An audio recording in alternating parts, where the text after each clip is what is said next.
সুপ্রিয় দর্শক, কেমন আছেন সবাই? আমি আশা করছি আপনারা সবাই অনেক ভালো আছেন। আমিও ব্যক্তিগতভাবে অনেক ভালো আছি এবং ভৌতিক দুনিয়ার আজকে আবারও নতুন একটা স্টোরি বা নতুন একটা এপিসোড নিয়ে আপনাদের সামনে আবারও হাজির হয়ে গেলাম। সাথে আছি আমি জেফরি খান এবং ভৌতিকতার হোস্ট এবং ভৌতিকতার একই সাথে পরিচালক এবং ভৌতিক দুনিয়ার হোস্ট এবং ভৌতিক দুনিয়ার পরিচালক। এবং আমি আশা করছি যে আজকের এই স্পেশাল এপিসোড আপনাদের কাছে অসম্ভব রকম ভালো লাগবে। এর প্রধান কারণ হচ্ছে, নিশ্চয়ই জানেন যে আমরা ভৌতিক দুনিয়ায় স্পেশাল এপিসোডগুলো করি একদম স্পেশাল ক্যারেক্টার এবং সবচেয়ে ব্র্যান্ডিং ক্যারেক্টারগুলোকে নিয়ে। এক্স্যাক্টলি। এবং আজকে স্পেশাল এপিসোড আমাদের থাকছে সালাম কবিরাজের ঘটনা। এক্স্যাক্টলি। এবং নিশ্চয়ই জানেন যে ভৌতিক দুনিয়াতে কিন্তু সালাম কবিরাজ এবং বাদল তান্ত্রিক দুটি লিখতেন আমাদের আমাদের সানি ভাই। এবং সবচেয়ে আনন্দের বিষয় হচ্ছে আমরা কিন্তু সানি ভাইয়ের সাথে কানেক্টেড করতে পেরেছি এবং সানি ভাই আমাদের সাথে ইনশাআল্লাহ অলরেডি আমাকে বাদল তান্ত্রিকের নতুন ঘটনা পাঠিয়ে দিয়েছেন, ভাবা যায়। এবং বাদল তান্ত্রিকের সাথে তিনি সালাম কবিরাজের দুটি স্টোরি লিখছেন অলরেডি এবং সেটা ঈদে মুক্তি পাবে। সো আমরা ঈদে তো পাবোই তার স্টোরি। এবং সবচেয়ে বড় ব্যাপার হচ্ছে কি, আমি খুব এক্সাইটেড বিকজ বাদল তান্ত্রিকের ঘটনার জন্য আমি অনেক দিন ধরে মুখিয়েছিলাম এবং ফাইনালি সেই ঘটনা আমরা পেয়েছি। এবং ইনশাআল্লাহ 477 অর্থাৎ 77তম এপিসোডে যে স্পেশাল এপিসোডটা থাকবে সেখানে বাদল তান্ত্রিকের ঘটনা শেয়ার করা হবে, অর্থাৎ মোস্ট প্রবাবলি আগামীকাল। এবং আমি আশাবাদী যে আপনাদের এতটা ভালো লাগবে তার স্টোরি, বিকজ আমার নিজের কাছে সবসময় অনেক বেশি ভালো লাগে তার স্টোরি এবং আমি বিশ্বাস করি যে আপনাদের কাছে অনেক বেশি ভালো লাগে এবং ভালো লাগবে। তো যাই হোক, সেটা একটা বলে দিলাম যে আমরা সানি ভাইকে পেয়েছি এবং তার স্টোরি কিন্তু আমরা শেয়ার করতে চলেছি আগামীকাল থেকে।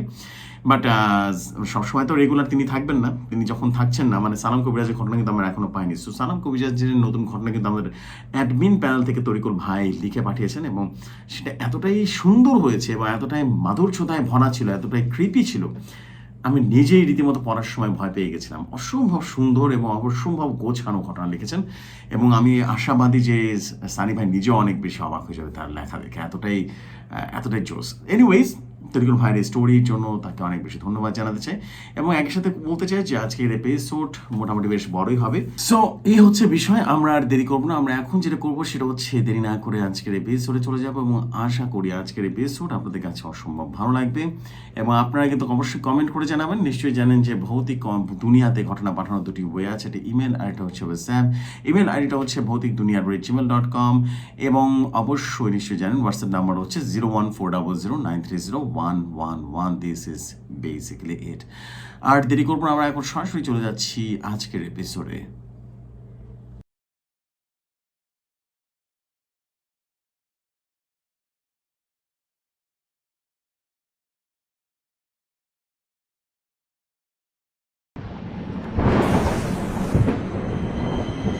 কালো লম্বা অবয়বটা রিফাত সাহেবের সামনে এসে দাঁড়িয়ে বলল, ভুল করে ফেললি, তুই আমাকে ডেকে অনেক বড় ভুল করলি।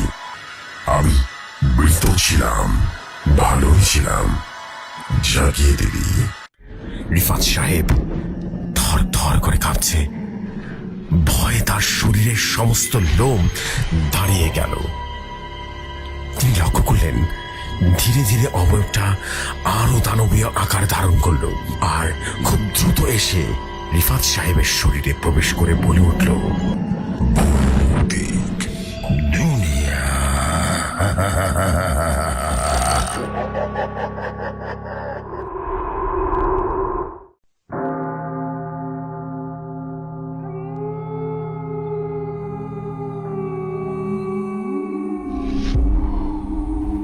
রক্ত গরম,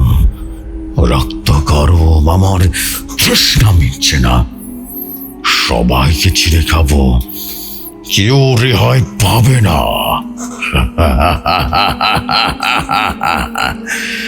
বৃত্ত শীতল ছায়া, বৃত্ত ভয়ঙ্কর বৃত্ত।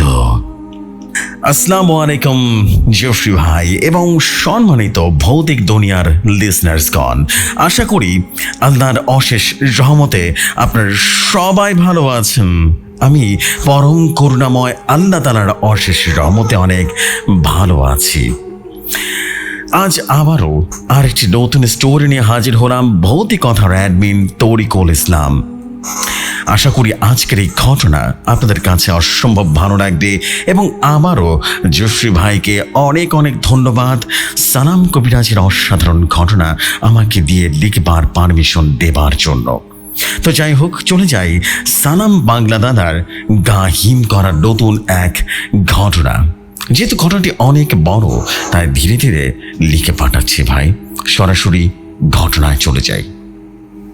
সেদিন ছুটির দিন ছিল। আমি সালাম পাগলা দাদার ঘরে গেলাম। গিয়ে দেখি দাদা চোখ বন্ধ করে তসবি পড়ছেন। আমি দাদাকে বললাম, দাদা ভাই, আজ এমন একটা ঘটনা শোনাও যা শুনলে গায়ে লোম দাঁড়িয়ে যায়। আমি তো তোমার ঘটনা শুনে ভয়ই পাই না, মজাই লাগে শুধু। তখন দাদা চোখ খুলে আমার দিকে তাকালেন। দাদার চোখ দুটো কেমন যেন লাল টকটকে হয়ে আছে। দাদা গম্ভীর কণ্ঠে বললেন, তুই আমার ঘটনা শুনে ভয় পাস না?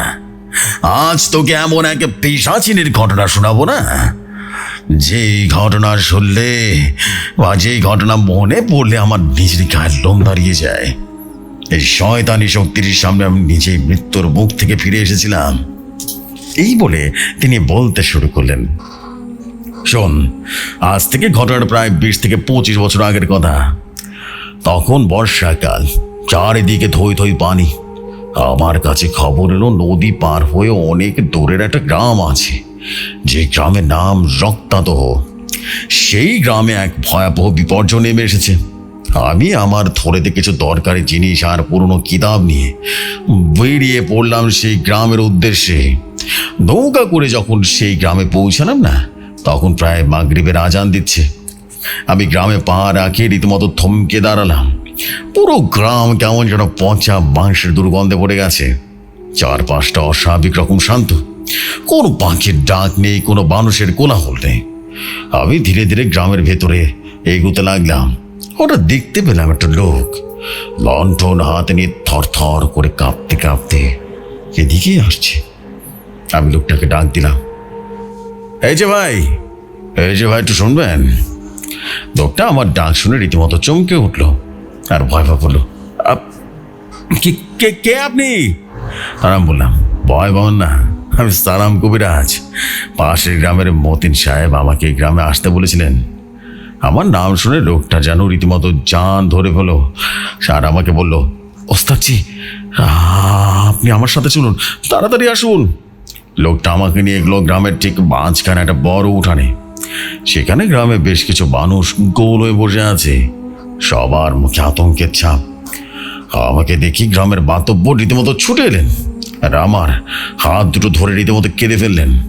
বললেন, কবিরাজ বাবা, আমাদের গ্রামটাকে বাঁচান, নইলে এই ডাইনি পিশাচিনী আমাদের গ্রামটাকে শেষ করে দেবে, জ্যান্ত রাখবে না। আমি একটা রীতিমতো জল চৌকিতে নিয়ে বসলাম। একজন আমাকে এক গ্লাস পানি দিল।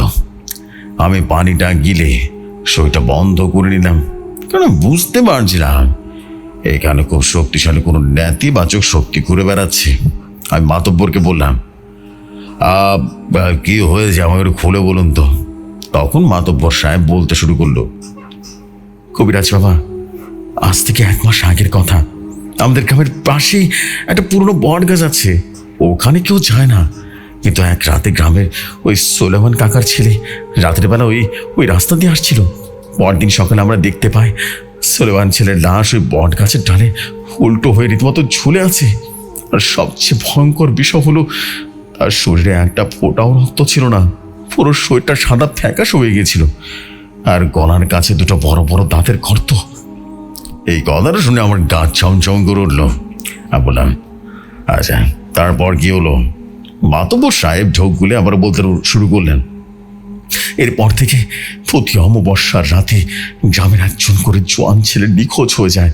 আর পরদিন ওই একই বট গাছে রক্ত শূন্য লাশ ঝুলানো থাকে। আমরা অনেক ওঝা বৈদ্য এনেছি, কিন্তু কেউ এই বট গাছের কাছে যেতেই সাহস পায়নি। যে ওঝা একবার গিয়েছিল, পরদিন সকালে তার কাটা মাথা পাওয়া গেছে ওই গাছের নিচে, আর শরীরটা আর পাওয়াই যায়নি। আমি সব কিছু শুনে চোখ বন্ধ করে কিছুক্ষণ ধ্যান করলাম। আমি বুঝতে পারলাম এটা কোনো সাধারণ ভূত বা প্রেতের কাজ নয়। এটা এক ভয়ঙ্কর রক্ত পিপাসু পিশাচিনী, যাকে কোনো এক শক্তিশালী তান্ত্রিক তার নিজের স্বার্থে জাগিয়ে তুলেছে। মাতব্বর সাহেবকে বললাম, আজ তো অমাবস্যার রাত, আজ রাতে তো আবার সে আসবে।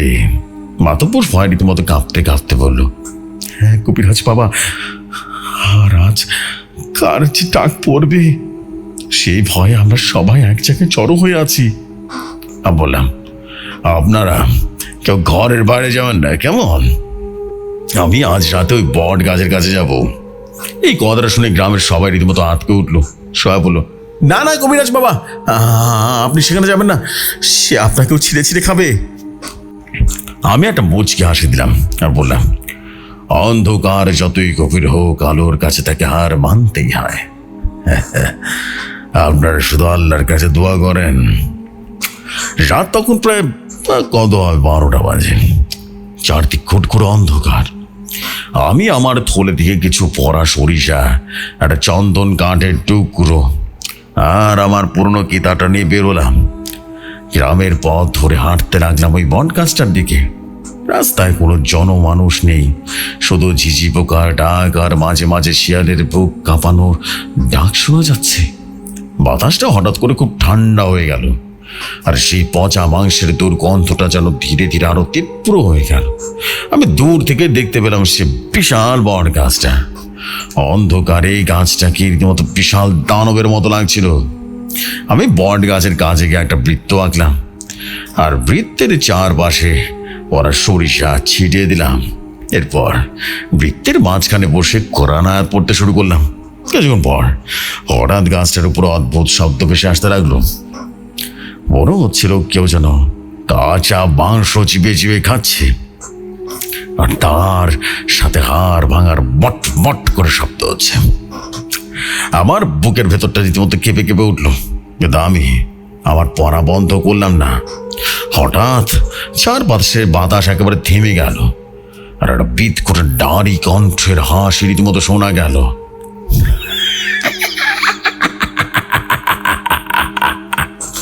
হাসিটা এতটাই ভয়ঙ্কর ছিল যে কানের পর্দা ফেরে যাবার উপক্রম হলো। আমি রীতিমতো উপরের দিকে তাকালাম, আর যা দেখতে পেলাম তাতে আমার রক্ত জল হয়ে গেল। গাছের একটা মোটা ডালে উল্টো হয়ে ঝুলে আছে একটা বিভৎস ছায়ামূর্তি। তার পুরো শরীরটা কালো, চুলগুলো বাটি পর্যন্ত লম্বা, চোখ দুটো যেন জ্বলন্ত অঙ্গার, লাল টকটকে, আর তার হাতের নখগুলো ছুরির মতো ধারালো।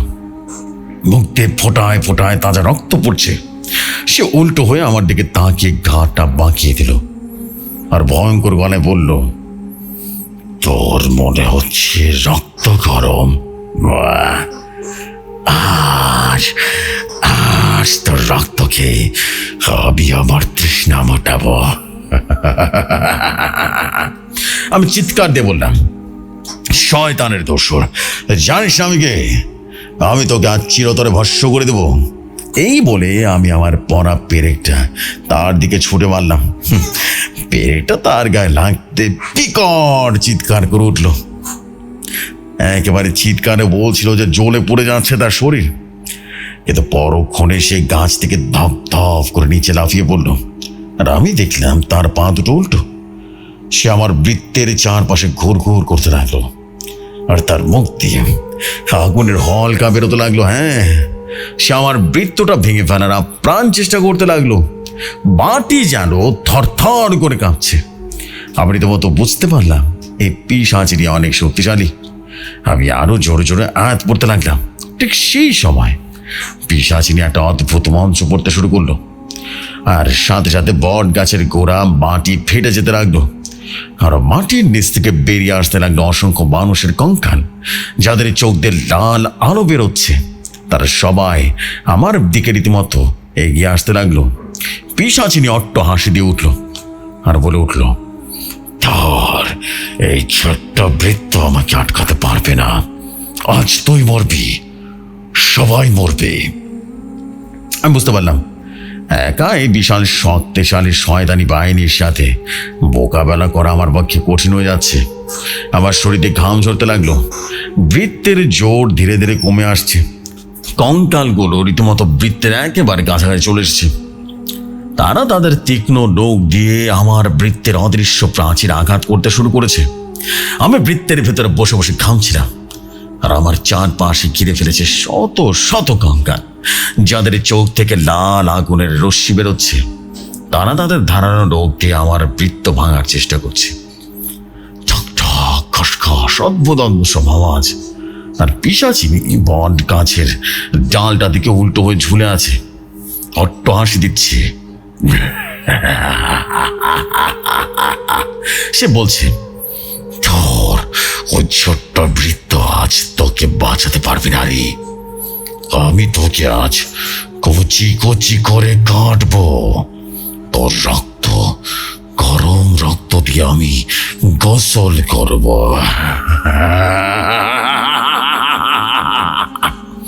আমি বুঝতে পারছিলাম আমার বৃত্তের জোর কমে আসছে, যে কোনো মুহূর্তে ভেঙে পড়বে এবং কঙ্কালের দল আমার উপরে ঝাঁপিয়ে পড়বে। আমি চোখ বন্ধ করে আল্লাহকে ডাকতে লাগলাম, ইয়া আল্লাহ, এই শয়তানের হাত থেকে আমাকে রক্ষা করো। হঠাৎ আমার থলের ভিতরে থাকা সেই পুরনো কিতাবটা নড়ে উঠল। আমি দ্রুত সেই কিতাবটা বের করলাম, আর কিতাবের ভিতরে থাকা সেই রূপার তৈরি খঞ্জরটা বের করলাম। খঞ্জরটার গায়ে আরবি কিছুটা লেখা, যা থেকে নীল রঙের আলো বের হচ্ছে। আমি খঞ্জরটা হাতে নিয়ে আর সাথে সাথে আমার শরীরের সমস্ত ক্লান্তি দূর হয়ে গেল। এক অদ্ভুত শক্তি অনুভব করতে লাগলাম। আমি খঞ্জরটা উঁচিয়ে ধরে কঙ্কালগুলোর দিকে তাকিয়ে জোরে একটা হুঙ্কার দিলাম, আল্লাহু আকবার। আর সাথে সাথে খঞ্জর থেকে একটা আগুনের গোলা বের হয়ে কঙ্কালগুলোর উপরে ঝাঁপিয়ে পড়ল, আর বিকট শব্দে কঙ্কালগুলো পুরো ছাই হয়ে গেল। ওদের হাড়গুলো মট মট করে ভেঙে গুঁড়ো গুঁড়ো হয়ে যেতে লাগলো। চারপাশে পচা দুর্গন্ধ ছড়িয়ে পড়লো। কঙ্কালগুলোর আর্তনাদ করতে করতে মাটিতে মিশে যেতে লাগলো। পিশাচিনীটা এই দৃশ্য দেখে রাগে উন্মাদ হয়ে গেল। সে ভয়ঙ্কর গর্জন করে গাছ থেকে নিচে নেমে পড়লো। তার শরীরটা এবার আরো বড় হতে লাগলো। মাথার চুলগুলো সাপের মতো কিলবিল করতে শুরু করলো, আর চোখ দুটো যেন নরকের আগুনের মতো জল জল জল জল করে জ্বলছে। সে চিৎকার করে বলল, তুই আবার এতগুলো দাসকে পড়ে মরলি, আমি তোকে আচ্ছান্ত চিবিয়ে খাবো জানোয়ারের বাচ্চা। এই বলে সে ভয়ঙ্কর লাফ দিয়ে আমার বৃত্তের উপরে ঝাঁপিয়ে পড়ল। তার নখের আঘাতে আমার বৃত্তের কাঁচের মতো করে ভেঙে চুরমার হয়ে গেল। আমি ছিটকে গিয়ে পড়ে পড়লাম সে কয়েক হাত দূরে। আমার পিঠটা একটা পাথরের সাথে সজোরে ধাক্কা খেল। বুক দিয়ে এক ঝলক রক্ত বেরিয়ে আসলো আমার। আমি ওঠার চেষ্টা করলাম, কিন্তু পারলাম না। পিশাচিনীটা ধীরে ধীরে আমার দিকে এগিয়ে আসতে লাগলো। তার বুক থেকে রীতিমতো লালা ঝরছে। সে আমার বুকের উপরে তার একটা উল্টো পা রাখলো। আমার বড় হলে যেন বিশাল পাহাড় আমার বুকের উপরে চেপে বসছে। আমি নিঃশ্বাস নিতে পারছিলাম না। সে তার ধারালো নখগুলো দিয়ে আমার গলার কাছে রীতিমতো নিয়ে এলো, আর ফিসফিস করে বলল, এবার বল, তোর ঈশ্বর কোথায়? কে তোকে বাঁচাবে আজ আমার হাত থেকে? আমি বুঝতে পারছিলাম আমার মৃত্যু খুনি এসছে। আমি চোখ বন্ধ করলাম, কালিমা পড়তে লাগলাম। ঠিক সেই মুহূর্তে হঠাৎ আকাশটা ভয়ঙ্কর শব্দে গর্জন করে উঠল। একটা বিশাল বজ্রপাত হলো ঠিক পিশাচিনীর পায়ের কাছে। বজ্রপাতের তীব্র আলোয় চারপাশটা দিনের আলোর মতো ফর্সা হয়ে গেল। পিশাচিনীটা বিকট চিৎকার করে আমার উপরে ছিটকে দূরে পড়ল। তার গায়ের একটা অংশ রীতিমতো পুরো ঝলসে গেল। আমি হাঁপাতে হাঁপাতে উঠে দাঁড়ালাম, আর দেখলাম বট গাছের ঠিক পেছনে একটা কালো ছায়া মূর্তি দাঁড়িয়ে আছে। ছায়া মূর্তির শরীর থেকে কালো ধোঁয়া বেরোচ্ছে। তার হাত একটা নর কঙ্কালের মাথার খুলি। আমি বুঝতে পারলাম এই শয়তান তান্ত্রিক, যে তান্ত্রিক এই পিশাচিনীকে নিয়ন্ত্রণ করছিল। তান্ত্রিক একটা ভয়ঙ্কর হাসি দিল আর বলল, তাই ভাগ্যবান রে সালাম, তুই আজ বেঁচে গেলি। তোর অলৌকিক খঞ্জর আজ থেকে বাঁচিয়ে লেগে তো মনে রাখিস, রক্তাক্ত হোক গ্রামের এক একটা মানুষকে আমি বাঁচতে দেব না। আমার প্রতিশোধ আমি এখনো নিয়ে ছাড়ব। এই বলে সে পিশাচিনীর দিকে তাকিয়ে কি যেন একটা মন্ত্র পড়ল, আর পিশাচিনীটা একটা কালো বাঁদরের রূপ ধারণ করে আকাশে উড়ে গেল, আর তান্ত্রিকও সে অন্ধকারের সাথে মিশে গেল। আমি ধপ করে মাটিতে বসে পড়লাম। চারপাশে আবারও সে নিস্তব্ধতা। কিন্তু এই নিস্তব্ধতা যেন আরো ভয়ঙ্কর। আমি বুঝতে পারছিলাম এই তান্ত্রিক কে, আর তার কি প্রতিশোধ নেওয়ার আছে এই গ্রামের মানুষদের উপরে। রাত তখন প্রায় শেষের দিকে, ফজরের আজান ভেসে আসছে দূর থেকে। আমি কোনো মতো উঠে দাঁড়ালাম আর আমার জিনিসপত্র গুছিয়ে গ্রামের দিকে পা বাড়ালাম।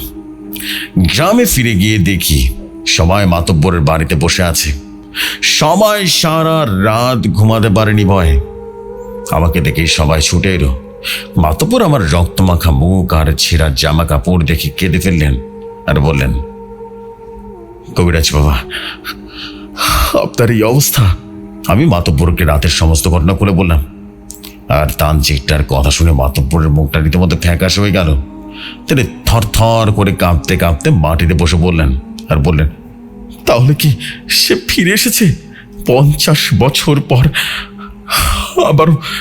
আবারও ফিরে এসেছে আমাদের আমাদের এই গ্রামকে ধ্বংস করতে? আমি অবাক হয়ে জিজ্ঞেস করলাম, ফিরে এসেছে মাতব্বর সাহেব? আপনারা কিছু লুকাচ্ছেন আমার কাছ থেকে? মাতব্বর দীর্ঘশ্বাস ফেলে বললেন, হ্যাঁ বাবা, একটা ভয়ঙ্কর অতীত আছে এই গ্রামের, যে অতীতের কথা আমরা সবাই ভুলে যেতে চেয়েছিলাম, কিন্তু আজ দেখছি সে অতীত আমাদের মৃত্যু হয়ে ফিরে এসেছে। সেদিন আমরা যে পাপ করেছিলাম, আজ সেই পাপের শাস্তি সে নরক থেকে ফিরে এসেছে। কেউ বাঁচবে না, সবাই মারা যাবো আমরা, সবাই। আমি অবাক হয়ে মাতব্বরের দিকে তাকিয়ে আছি। মাতব্বর সাহেব 2 হাতে বুক ঢেকে অঝরে কাঁদছেন। তার পুরো শরীর থরথর করে কাঁপছিল। আমি তাকে শান্ত করার জন্য বললাম, মাতব্বর সাহেব, কি এমন পাপ করেছিলেন আপনারা যা 50 বছর পর মৃত্যু হয়ে ফিরে এসেছে? আমাকে সমস্ত ঘটনা খুলে বলুন, নইলে আমি এই শয়তানকে শেষ করার কোনো পথ কিন্তু খুঁজে পাচ্ছি না, এবং মনে হচ্ছে সামনেও পাবো না। মাতব্বর সাহেব চোখ মুছতে মুছতে বলতে শুরু করলেন, কবিরাজ বাবা, আজ থেকে ঠিক 50 বছর আগের কথা। তখন আমি যুবক। এই গ্রামের এক প্রান্তে ওই বিশাল বট গাছের কাছে ছোট্ট একটা কুড়ে ঘরে বাস করত ভৈরব তান্ত্রিক। ভৈরব সাধারণ কোনো মানুষ ছিল না। সে শ্মশান ঘাটে পড়ে থাকতো আর মানুষের বড়া কলিজা খেত। সে কালো জাদুর চর্চা করত। তার এক স্ত্রী ছিল, তার নাম কল্যাণী। কল্যাণী দেখতে খুব সুন্দরী হলেও তার চোখ দুটো ছিল সাপের মতো। গ্রামের মানুষ ওদের খুব ভয় পেত, কেউ ওদের বাড়ির দিকে যেত না। সব ঠিকঠাক ছিল, কিন্তু হঠাৎ গ্রামে এক অচেনা মহামারী দেখা দিল। গ্রামের ছোট ছোট বাচ্চারা হঠাৎ করে রাতের বেলা নিখোঁজ হয়ে যেতে লাগলো। আর পরদিন সকালে তাদের আধা খাওয়া লাশ পাওয়া যেত। ওই বট গাছের আশেপাশে পুরো গ্রামের রীতিমতো কান্নার রোল পড়ে গেল। গ্রামের সবার সন্দেহ হলো ওই ভৈরব তান্ত্রিক আর তার স্ত্রী কল্যাণীর উপরে। সবাই ভাবলো ওরা কালো জাদু সিদ্ধ করার জন্য হয়তো বাচ্চা বলে দিচ্ছে। তখন আমার বাবা ছিল ওই গ্রামের মাতব্বর। গ্রামের সব মানুষ একদিন ক্ষোভে ফেটে পড়ল। তারা রীতিমতো মশাল আর লাঠি সোটানে ভৈরবের ঘরে রীতিমতো ঘেরাও করলো। ভৈরব তখনও ঘরে ছিল না। কল্যাণী তখন 5 মাসের গর্ভবতী। গ্রামের মানুষ কোনো কথা না শুনে কল্যাণীকে ঘর থেকে টেনে হিঁচড়ে বের করে দিল। তাকে ওই বট গাছের সাথে বেঁধে ফেললো। কল্যাণী অনেক কেঁদেছিল, অনেক অনুনয় বিনয় করেছিল, বলছিল, দোহাই আপনাদের, আমাকে মারবেন না, আমার পেটে বাচ্চা, আমরা আপনাদের কোনো ক্ষতি করিনি। কিন্তু কবিরাজ সাহেব, কেউ তাদের কথা শোনেনি। আমার বাবা নিজে কল্যাণীর গায়ে কেরোসিন ঢেলে আগুন ধরিয়ে দিল। এই কথা বলতে বলতে মাতব্বর সাহেবের গলা শুকিয়ে গেল। তিনি 1 গ্লাস পানি খেয়ে আবার বলতে লাগলেন, কবিরাজ বাবা, কল্যাণীর সে বাঁচার আকুতি আর আগুনে পুড়ে মরার সে বিকট চিৎকার আজ আমার কানে বাজে, জানেন? ঠিক সেই সময় সেখানে ছুটে আসে ভৈরব তান্ত্রিক। নিজের চোখের সামনে নিজের গর্ভবতী স্ত্রীকে পুড়ে ছাই হতে দেখে পাগল হয়ে যায়। সে আগুনের ভেতরে ঝাঁপ দিয়ে কল্যাণীকে বাঁচানোর অনেক চেষ্টা করে, কিন্তু কল্যাণী ততক্ষণে পুড়ে একেবারে ছাই হয়ে গেছে। ভৈরবের নিজের শরীরে আগুন ঝলসে যাচ্ছিল, কিন্তু তার কোনো ভ্রুক্ষেপ ছিল না তার। সে কল্যাণীকে বোরা লাশটা বুকে জড়িয়ে ধরে আকাশের দিকে তাকে এক ভয়ঙ্কর অট্টহাসি দিয়েছিল আর বলেছিল,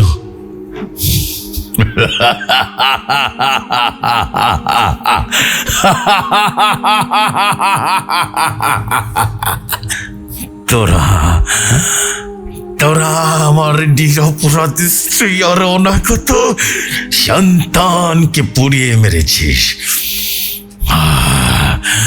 পুড়িয়ে মেরেছিস। আমি তোদের কাউকে ছাড়বো না, কাউকে না। ভৈরব তান্ত্রিক তখন নিচেও আগুনে পুড়ে চিৎকার করে বলছিল কথাগুলো। আর সে আরো বলছিল, আজ থেকে ঠিক 50 বছর পর আমি আবারও ফিরে আসব। ততদিন তোরা শান্তিতে থাকবি, বংশ বৃদ্ধি করবি, আর আমি পাতাল থেকে শয়তানের উপাসনা করে শক্তি সঞ্চয় করব। 50 বছর পর আমি আমার কল্যাণীকে পিশাচিনী রূপে জাগিয়ে তুলব। আর তোদের গ্রামের প্রত্যেকটা মানুষের প্রত্যেকটা বাচ্চার তাজা রক্তকে আমরা আমাদের তৃষ্ণা মেটাবো। কেউ বাঁচবে না, সব বংশ নির্বংশ করব। এই কথা বলে ভৈরব তান্ত্রিক সে আগুনের ভিতরে ছাই হয়ে গেছিল। কবিরাজ সাহেব, মাতব্বরের কথা শুনে আমার গায়ে লোম দাঁড়িয়ে গেল। আরে বাবারে বাবা, দাদু ভাই দেখতে পাচ্ছিস আমার কিন্তু এখন গায়ে লোম দাঁড়িয়ে আছে। দেখ, সেদিনের কথা মনে পড়লে এখন আমার গায়ে সেটাতে ওরে কি হয়েছিল। আরে বাবারে বাবা, আমি বুঝতে পারলাম যেই পিশাচিনীর সাথে আমি রাতের বেলা লড়েছি সে আর কেউ নয়, সে পুরে যা কল্যাণী। আর কালো ছায়া মূর্তিটা হলো সে ভৈরব তান্ত্রিকের প্রেতাত্মা। তারা সাধারণ কোনো শয়তান নয়, 50 বছরের প্রতিশোধের আগুনে পড়তে থাকা এক ভয়ঙ্কর অপশক্তি। আমি কিছু বলতে যাব, ঠিক সেই সময় হঠাৎ করে ভর দুপুরে চারিদিকে অন্ধকার হয়ে গেল। একেবারে অদ্ভুত ব্যাপার, ভর দুপুরে অন্ধকার হয়ে গেল, যেন সূর্য কেউ কালো কাপড় দিয়ে মুড়িয়ে দিয়েছে। হঠাৎ করে বিকট শব্দটা ঝড় শুরু হলো। বাতাসে যেন পচা মাংস আর পোড়া চামড়ার দুর্গন্ধ। গ্রামের কুকুরগুলো এক সাথে রীতিমতো মাথা উঁচু করে করুণ সুরে ডাকতে শুরু করলো। সবাই ভয় মাতব্বরের বাড়ির উঠোনে জড়সড় হয়ে বসলো। হঠাৎ করে ভিড়ের ভেতর থেকে গ্রামের একজন যুবক, যার নাম ছিল রফিক, সে বিকট চিৎকার করে উঠল আর বলল, আমাকে বাঁচাও, আমার তো ভেতরটা পড়ে যাচ্ছে। আমরা সবাই রীতিমতো তার দিকে তাকালাম। দেখি রফিকের চোখ দুটো রীতিমতো উল্টে গেছে, পুরো চোখের মনে সাদা হয়ে গেছে।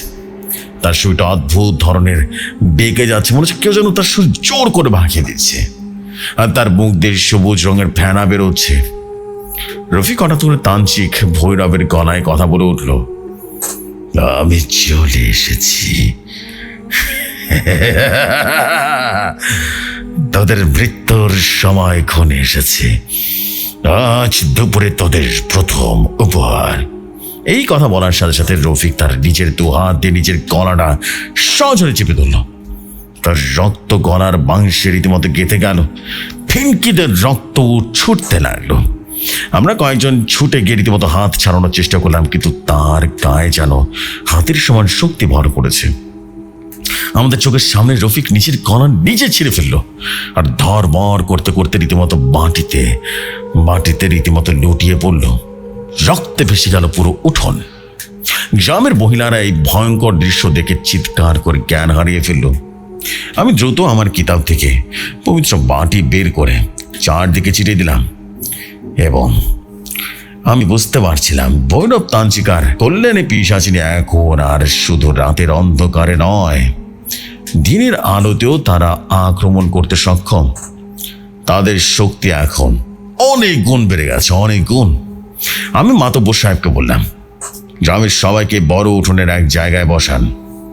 আমি পুরো বাড়িকে ঘিরে এক বিশাল রক্ষা কবচ তৈরি করব। আজ রাতে এক ভয়ঙ্কর যুদ্ধ হবে, হয় এই গ্রাম বাঁচবে, নয়তো আমরা সবাই মারা যাব। মাতব্বর সাহেব সবাইকে এক জায়গায় বসালেন এবং আমি আমার থলে থেকে লাল সুতো পরা সরিষা, লোহার পেরেক আর জাফরান কালি বের করলাম। পুরো বাড়ির চারপাশে লাল সুতো বেঁধে দিলাম এবং এরপর প্রত্যেকটা দরজায় জাফরানের কালি দিয়ে পবিত্র নকশা এঁকে দিলাম। আমি গ্রামের 5 জন ইমানদার যুবককে আমার সাথে বসিয়ে দিলাম আর তাদের হাতে দিলাম কোরআন শরীফ। বললাম, যাই হয়ে যাক, কোনো অবস্থাতেই বৃত্তের বাইরে পা রাখা যাবে না, আর কোরআন পড়া বন্ধ করা যাবে না। ধীরে ধীরে সন্ধ্যা ঘনিয়ে এলো। 4-5টা অস্বাভাবিক রকম নিস্তব্ধ হয়ে গেল, যেন ঝড়ের আগের পূর্বাভাস। রাত তখন প্রায় 9টা বাজে, 11টা তো হবেই। হঠাৎ করে বাইরে থেকে একটা বৃষ্টি বের কণ্ঠ শোনা গেল। মা, ও মা, দরজাটা খোলো না। আমি ভয় পাচ্ছি মা। আচ্ছা, আমি ভয় পাচ্ছি মা, বাইরে অনেক অন্ধকার। কণ্ঠটা শুনে গ্রামের এক মহিলা, যার নাম ছিল জামিলা, সে চমকে উঠল। সে চিৎকার করে বলল, ওটা আমার মেয়ে পারভিনের গলা। পারভিন তো সন্ধ্যায় ঘরের বাইরে গিয়েছিল, ও তো এখনো ফিরেনি। এই বলে জামিলা দরজার দিকে রীতিমতো ছুটে যেতে লাগলো। আমি চিৎকার করে বললাম, দাঁড়ান জামিলা বিবি, ওটা পারভিন নয়, ওটা পিশাচিনীর মায়াজাল। বৃত্ত থেকে একদম বেরোবেন না। জামিলা কোনো কথা শুনল না। মায়ের বোন তো, সে পাগলের মতো দরজাটা খুলে দিল। আমি দরজা খুলতেই যা দেখলাম তাতে আমার রক্তে জমাট বেঁধে গেল। দরজার ওপাশে দাঁড়িয়ে আছে পারভিন, কিন্তু তার মাথায় কোনো চুল নেই, তার মুখটা পুরো রক্তাক্ত। পারভিন একে বিপদ হাসি দিল, আর হঠাৎ করে পারভিনের শরীরটা গলে গিয়ে সে ভয়ঙ্কর কল্যাণীর পিশাচিনীর রূপ ধারণ করল। পিশাচিনী তার ভয়ঙ্কর লম্বা হাত বাড়িয়ে এক টান দিয়ে রীতিমতো জামিলাকে বাইরে টেনে নিল। জামিলা শুধু একবার চিৎকার করতে পেরেছিল, বাঁচাও। পরক্ষণে পিশাচিনী তার ধারালো দাঁত জামিলার গলায় বসিয়ে দিল। আমাদের সবার চোখের সামনে জামিলার রক্ত চুষে খেতে লাগলো। সে একেবারে ঝপঝপ ঝপঝপ করে রীতিমতো খাচ্ছে। জামিলার ঘাড়ের হাড় ভেঙে দিল সে পিশাচিনী। জামিলার নিথর দেহটা মাটিতে পড়ে ছুঁড়ে ফেলে দিল সে পিশাচিনী এবং আমাদের দিকে তাকালো। তারপর লক্ষ্য করলাম তার মুখ ভর্তি রক্ত, আর সে পরিচিত ভয়ঙ্কর হাসি হাসতে লাগলো। রক্ত, আমার আরো রক্ত চাই, রক্ত চাই। আজ তাদের সবাইকে আমাদের নিজের হাতে ছিঁড়ে ছিঁড়ে খাবো। এই বলে পিশাচিনী আমাদের রক্ষা কবচের দিকে ঝাঁপিয়ে পড়ল। যেই মাত্র তার শরীরটা আমাদের বাঁধা সেই পবিত্র লাল সুতোর সীমানায় স্পর্শ করলো, আমি ছ্যাক করে একটা বিকট শব্দ করলাম, যেন জ্বলন্ত কয়লায় এক তাল কাঁচা মাংস ফেলে দেওয়া হয়েছে। পিশাচিনী ছিটকে কয়েক হাত দৌড়ে গিয়ে পড়ল। তার শরীরে যে অংশটা রক্ষা কবচে লেগেছিল না, সেখানে রীতিমতো গল গল করে কালো ধোঁয়া বেরোতে লাগলো।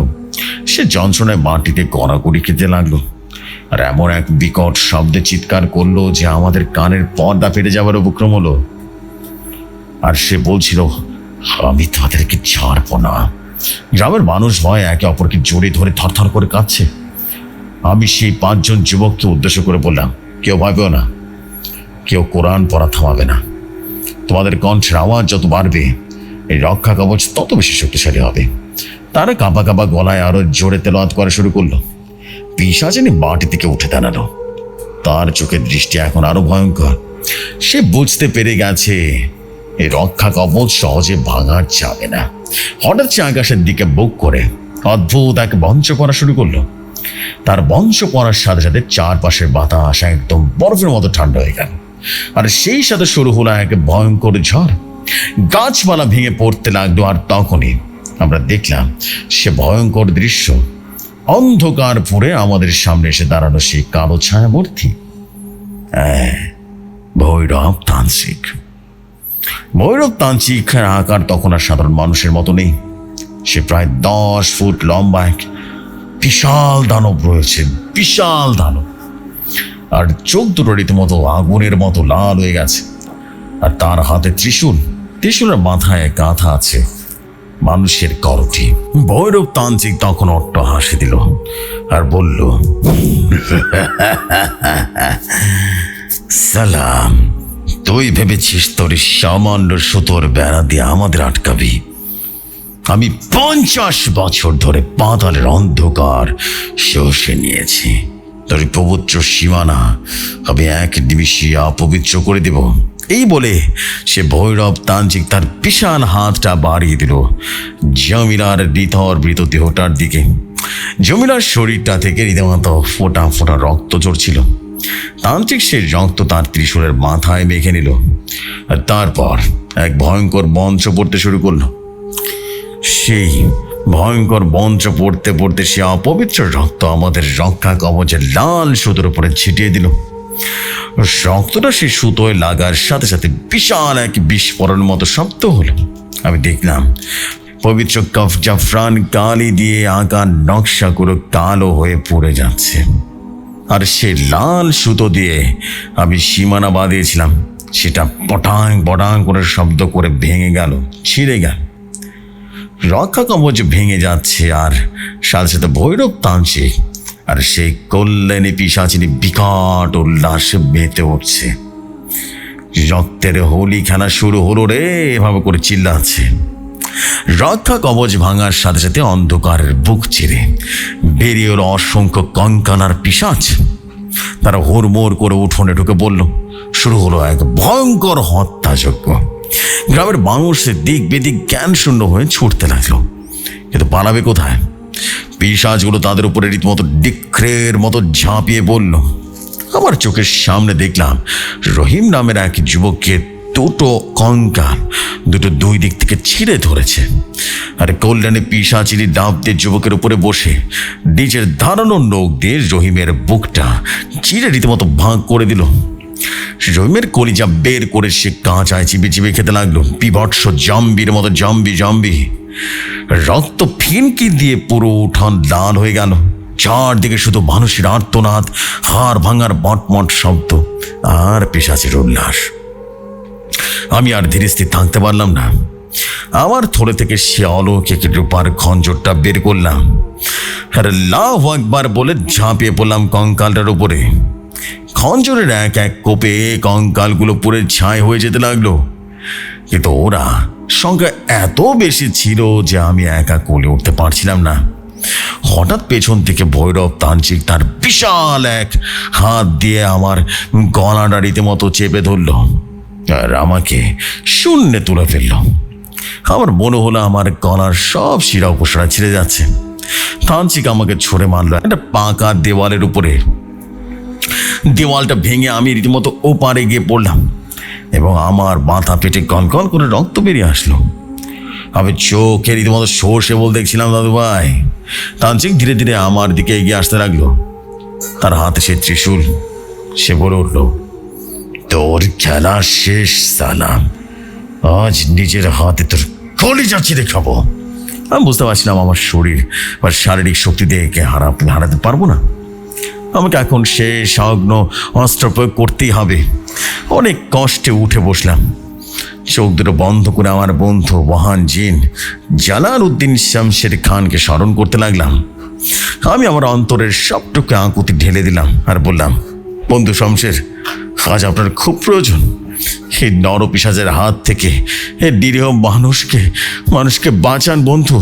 ঠিক সেই মুহূর্তে যখন ভৈরব তান্ত্রিক তার ত্রিশূলটা আমার বুকের কাঁথার জন্য উঁচু করেছিল না, হঠাৎ আকাশ ছিঁড়ে একটা কান ফাটানো বজ্রপাতের মতো শব্দ হলো, আর সাথে সাথে পুরো গ্রামটা একটা তীব্র সাদা আলোয় ভরে গেল। আলোটা এতটাই তীব্র ছিল যে পিশাচগুলো রীতিমতো ঢুক গিলে একেবারে আর্তনাদ করতে লাগলো।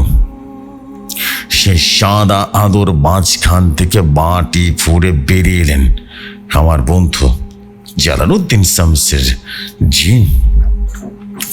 তার পরনে সাদা ধবধবে পোশাক, মাথায় পাগড়ি, আর তার দুটো চোখ দিয়ে রীতিমতো ডোরের আলো ঠিকরে বেরোচ্ছে, আর তার হাত থেকে জ্বলন্ত তরবারি।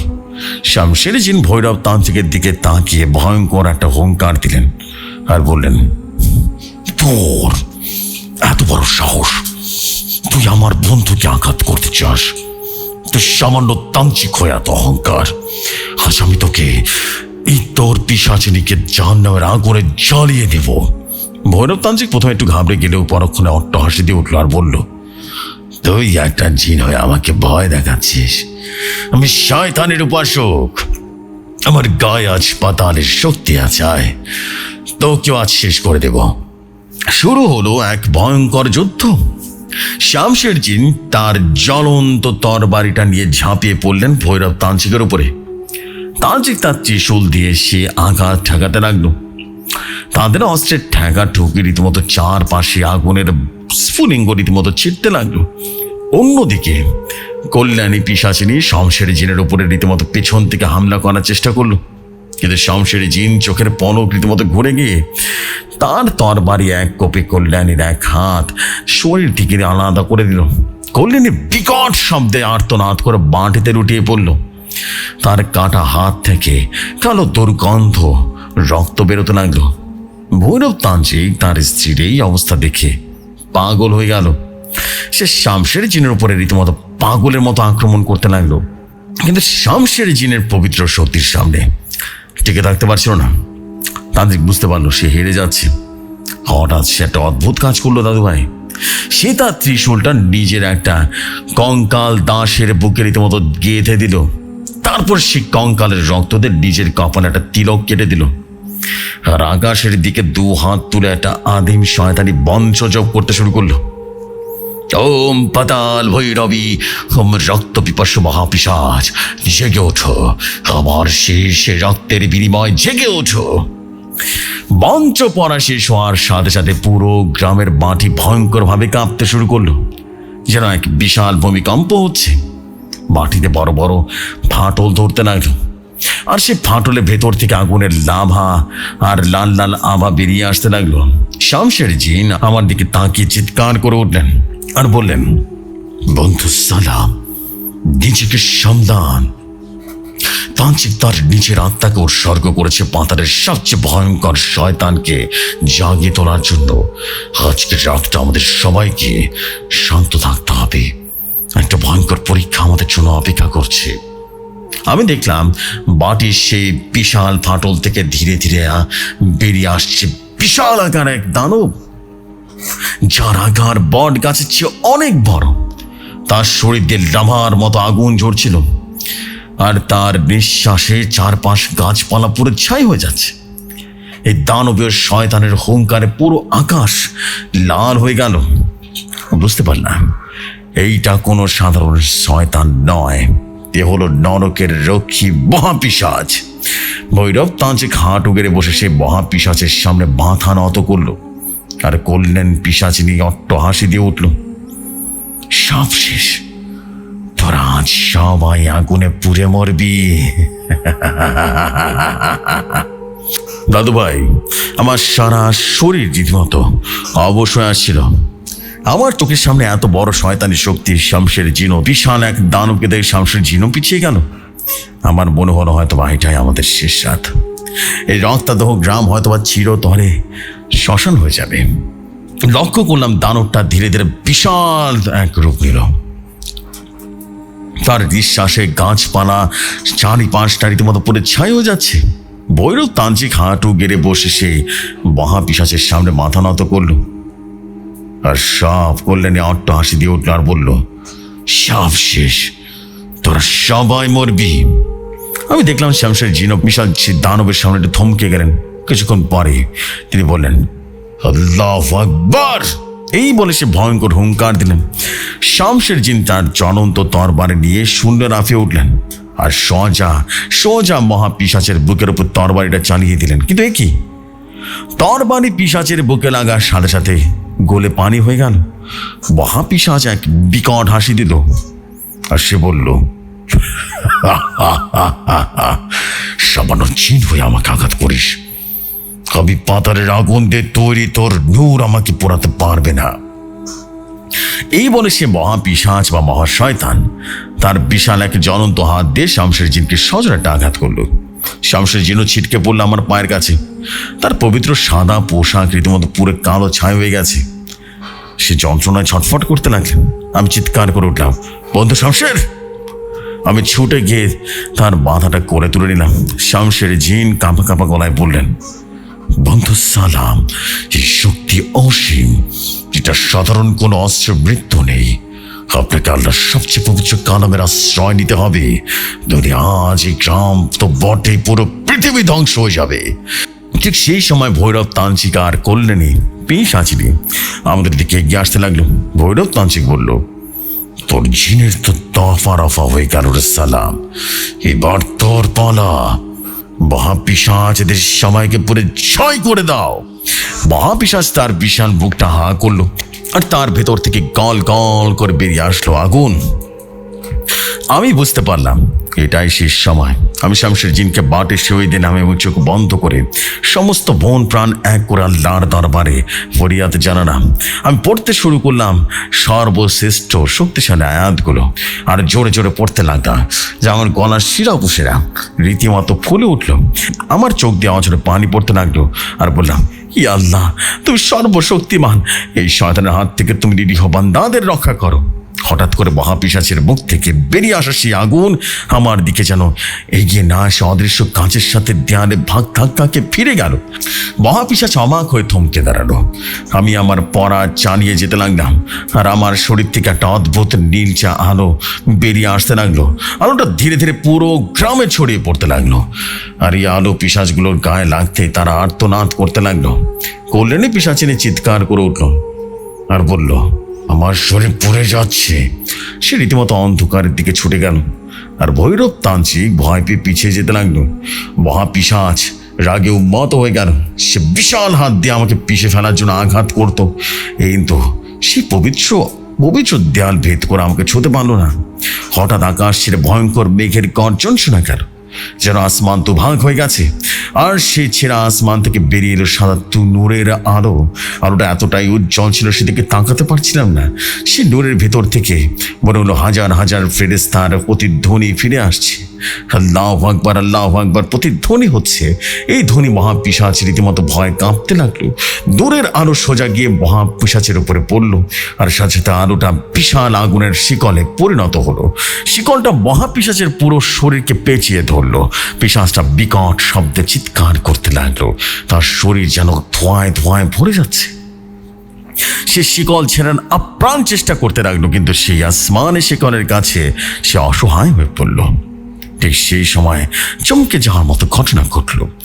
মহাপিশাচ বুঝতে পারলো তার সময় ঘনিয়ে এসেছে। সে রাগে যন্ত্রণায় পাগল হয়ে গেল।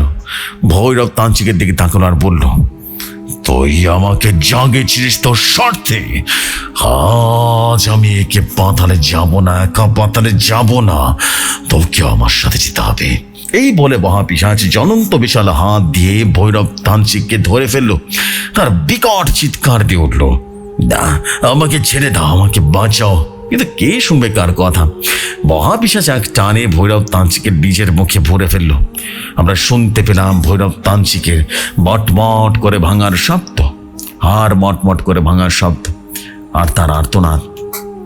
সেই শয়তানের উপাসনা সে এত বছর ধরে করে এসেছিল, সেই শয়তানই আজ তার মৃত্যুদূত হয়ে এসেছে।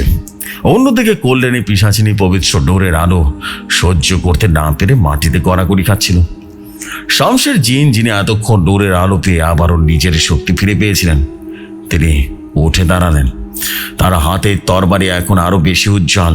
শামশের জিন এক লাফে কল্যাণীর উপরে দাঁড়ালেন আর বলে উঠলেন, তোর পাপের ঘরা পূর্ণ হয়েছে পিশাচিনী। এই বলে তার তরবারি দিয়ে এক কোপে কল্যাণীর মাথাটা শরীর থেকে আলাদা করে দিলেন।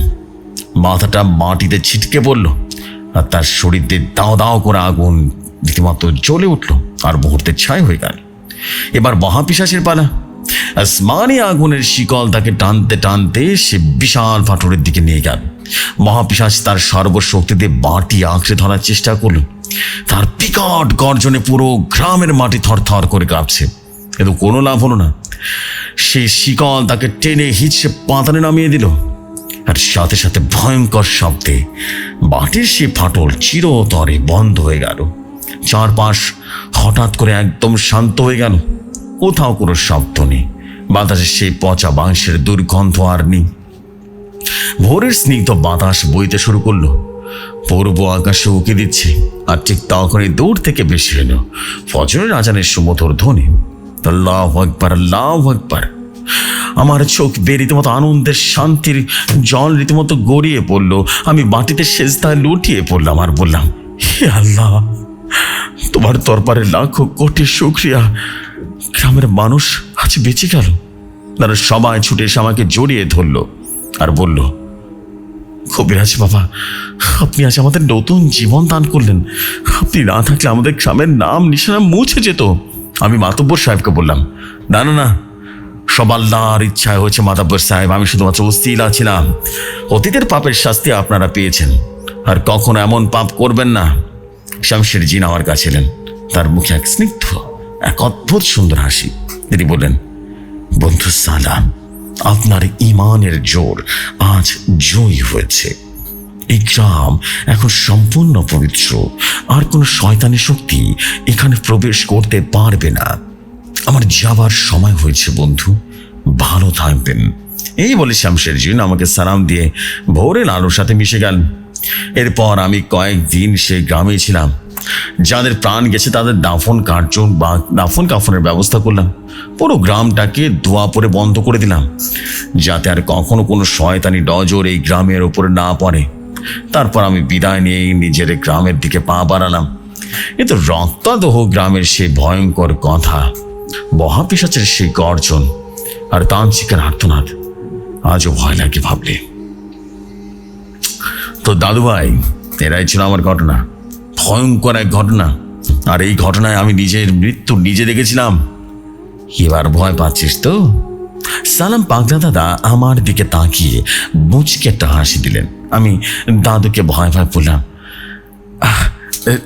না মানে সত্যি কেমন যেন কাটা লোম দাঁড়িয়ে যাচ্ছে দাদা, অনেক ভয়ঙ্কর ছিল এটা। তখন দাদু বললেন, বুঝেছি, আর মনে করা লাগবে না। যা, এবার যা, আবার অন্যদিন আসিস, অন্য এক ঘটনা শোনাবো আনে, কেমন? তো জেফরি ভাই, এটাই ছিল আজকের পুরো ঘটনা। আর জেফরি ভাই, আমার জন্য দোয়া করবেন, আমি যেন সবসময় আপনাদেরকে ভয়ঙ্কর সব ঘটনা পাঠাতে পারি। আমি আপনার সাথে সবসময় ছিলাম এবং ইনশাআল্লাহ সবসময় থাকবো। আমি তরিকুল ইসলাম, ভৌতিক দুনিয়ার অ্যাডমিন প্যানেল থেকে ঘটনাটি লিখে পাঠাচ্ছি জেফরি ভাইকে। এবং জেফরি ভাই, আপনাকে আবারও অনেক অনেক ধন্যবাদ আমার এই ঘটনাটি প্রচার করার জন্য এবং সালাম কবিরাজের ঘটনা আমার কাছে আমাকে পারমিশন দেওয়ার জন্য, তার ঘটনা লিখবার জন্য। ভৌতিক দুনিয়ার অনেক বড় ফ্যান আমি। আজকের মধ্যে এখানে বিদায় নিচ্ছি, ভালো থাকবেন, আসসালামু আলাইকুম।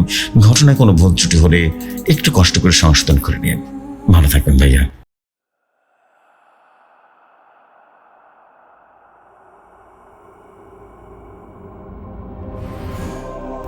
ওয়ালাইকুম আসসালাম, ওয়ালাইকুম আসসালাম, ওয়ালাইকুম আসসালাম। ও ma'am, Oh man, what a story, what a beautiful story. আমি না ভাবিনি যে এরকম স্টোরি হবে। মানে আমি বেসিক্যালি আমি যখন তাকে দিয়ে স্টোরি রেখে আমাদের একমাত্র জ্যানজিন ছাড়া আমি কোনো স্টোরি কখনোই কনসেপ্ট আমি কাউকে দিই না যে এই কনসেপ্টের উপর ঘটনা দেখো।